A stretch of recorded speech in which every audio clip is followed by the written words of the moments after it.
मुंबई के Hema Upadhyay murder case में नया खुलासा हुआ है। जहां सूत्रों के मुताबिक हत्या के एक दिन पहले यानी गुरुवार को मुख्य आरोपी विद्याधर राजभर 5,20,000 रुपए बकाया लेने हेमा के घर गया था, जहां उसके साथ हेमा का झगड़ा हुआ।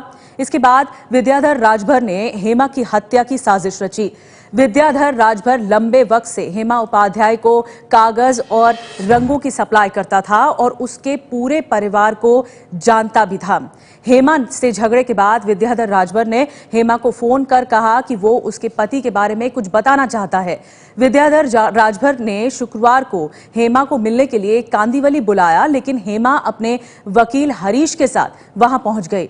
इसके बाद आरोपी विद्याधर राजभर ने साथियों के साथ मिलकर पहले वकील हरीश भंबानी की हत्या की और फिर हेमा को मारकर नाले में फेंक दिया। यूपी एसटीएफ ने वाराणसी से एक आरोपी शिव कुमार राजभर को गिरफ्तार किया है, जिसे आज ट्रांजिट रिमांड पर मुंबई लाया जाएगा। तो यह अहम खुलासा, हेमा उपाध्याय मर्डर केस में हेमा और उसके वकील की हत्या कर दी गई थी और फिर दोनों लाशें नाले में फेंक दी गई थी। कांदिवली की यह घटना और अब इस मामले पर यह अहम खुलासा। हेमा की हत्या में कितना लिए थे? नहीं, कुछ नहीं लिए थे सर। तो कैसे हत्या किए थे? सर सामने वाला बोले, सेठ जी बोले उनके साथ थोड़ा वो हाथ बटा। कौन सेठ जी? नाम? विद्या भाई राजभर। विद्या भाई कहाँ के रहने वाले हो? कबीरामपुर के सर। कहाँ पड़ता है ये? यूपी में। ठीक, वहाँ क्या करते थे? वहाँ फाइबर का काम, मूर्ति बनाता था। कैसे किए थे हत्या? सर मुंह में कुछ वो रुमाल ढक के। किस चीज़ से मारे थे? रुमाल से सर, उसमें कुछ डाल के। राजेश त्रिपाठी इस वक्त हमारे साथ ज्यादा जानकारी के साथ जुड़े। राजेश, ये बताइए, जो शिव कुमार राजभर को गिरफ्तार किया पुलिस ने, उससे क्या कुछ जानकारी अब तक हासिल हो पाई है?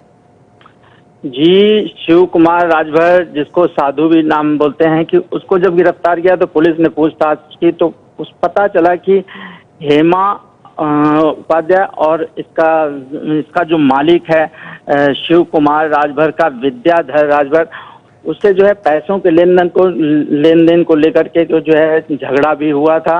उसके बाद जो है इसने जो है ये भी बताया कि आपके बारे में कुछ मुझे जानकारी है, आपके पति के बारे में, तो आप अगर मिलने आ जाएं, जो कि गोडाउन है जहां पर हेमा अपने जो है मूर्तियां वगैरह भी रखती थी वहां पर। उसके बाद हेमा वहां पर मिलने भी पहुंची थी विद्याधर राजभर से, और वहां पर पहले से ही जो है ये जो साधु राजभर है, उसको जो विद्याधर राजभर ने जो है बताया था कि इन दोनों को जो है कुछ सबक सिखाना है। उसके बाद वहीं पर जो है प्लानिंग की गई और हेमा उपाध्याय और वकील, जो कि हेमा उपाध्याय के वकील हैं, उनका वहीं पर जो है मर्डर किया गया। और जी, शुक्रिया राजेश आपका ये जानकारी देने के लिए। तो जिस तरह से जानकारी मिल रही है कि हेमा का झगड़ा भी हुआ था और मुंबई के कांदिवली में शनिवार को आर्टिस्ट हेमा उपाध्याय और उसके वकील की जिस नाले में लाश मिली थी, उसी के पास आरोपी विद्याधर राजभर को गोदाम था, उसी का वहां पर गोदाम था। माना जा रहा है कि उसी गोदाम में दोनों की हत्या की गई है। मुंबई में मशहूर आर्टिस्ट हेमा उपाध्याय की हत्या के मामले में जिस शख्स को उत्तर प्रदेश के वाराणसी से साधु राजभर को पकड़ा गया है, वो मुंबई के कांदिवली इलाके में इसी गोडाउन में यहीं पर वो काम करता था। ये कांदिवली का यही वो जगह है लालजी पाड़ा में जहाँ पर वो जो है काम करता था। यहाँ पे देख सकते हैं कि आर्ट्स का पूरा जो यहाँ पर बाहर से लग रहा है कि यहाँ पर कामकाज होता है। ये गोडाउन है। बताते हैं कि हेमा उपाध्याय अपनी जो कलाकृतियाँ हैं वो यहीं पर इसी गोडाउन में रखा करती थी और इसके मालिक हैं विद्या राजभर, जिनसे कि हेमा उपाध्याय का जो कारोबारी ताल्लुकात था। इसी से थोड़ी दूर पर जाने पर वो नाला मिलता है जहां पर हेमा उपाध्याय और उनके वकील की जो है लाश मिली थी। पुलिस अभी इस मामले में विद्या राजभर की भी जो तलाश कर रही है, जिसका गोडाउन यहाँ पर है, जहाँ पर हेमा उपाध्याय का अक्सर आना जाना रहता था। पुलिस को शक है कि हेमा उपाध्याय को इसी गोडाउन में बुलाया गया था और हो सकता है कि यहीं पर उनकी हत्या की गई हो, उनके वकील की भी हत्या यहीं पर की गई हो और इसके बाद उन्हें एक कार्टून में कागज़ के गत्ते में भरकर और लपेटकर यहीं पास में जो नाला है वहां पर उन्हें फेंका गया हो। फिलहाल पुलिस इस मामले में जांच कर रही है और मुंबई का ये हाई प्रोफाइल केस जो है काफ़ी बड़ा होता जा रहा है।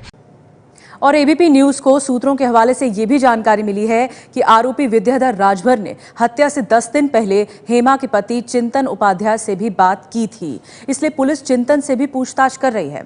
मर्डर मिस्ट्री के बाद जो सबसे चौंकाने वाली बात सामने आई है वो है हेमा उपाध्याय और उनके कलाकार पति चिंतन उपाध्याय के बेहद उलझे हुए रिश्ते। दोनों की कामयाबी और बेशुमार शोहरत ने मोहब्बत की इस कहानी ने जहर घोला और दोनों के रास्ते फिर अलग हो गए।